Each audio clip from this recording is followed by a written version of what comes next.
বাংলাদেশের নিরাপত্তা পরিস্থিতি নিয়ে সতর্কতা জারি করেছে ঢাকার মার্কিন দূতাবাস। আসন্ন জাতীয় সংসদ নির্বাচন ও গণভোট সামনে রেখে নেওয়া হয় এমন পদক্ষেপ।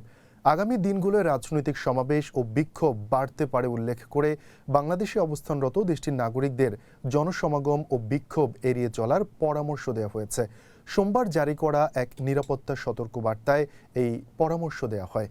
মার্কিন দূতাবাস আশঙ্কা করছে বাংলাদেশ নির্বাচন কমিশনের ঘোষণা অনুযায়ী আগামী 12 ফেব্রুয়ারি জাতীয় সংসদ নির্বাচন ও গণভোট অনুষ্ঠিত হবে।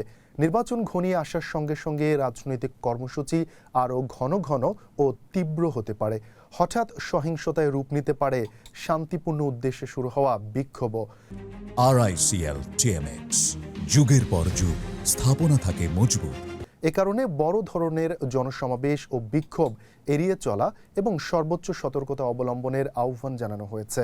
এছাড়া বাংলাদেশে মার্কিন নাগরিকদের আশপাশের পরিস্থিতির প্রতি সচেতন থাকা, স্থানীয় গণমাধ্যমে নিয়মিত পর্যবেক্ষণ এবং যে কোনো ধরনের ভিড় থেকে দূরে থাকার পরামর্শ দেওয়া হয়েছে। জরুরি প্রয়োজনে ঢাকায় মার্কিন দূতাবাস বা যুক্তরাষ্ট্রের কনসুলার অ্যাফেয়ার্স বিভাগের সঙ্গে যোগাযোগ করার পাশাপাশি নিরাপত্তা সংক্রান্ত হালনাগাদ তথ্য পেতে স্মার্ট ট্রাভেলার এনরোলমেন্ট প্রোগ্রামে নিবন্ধনের আহ্বানও জানানো হয়।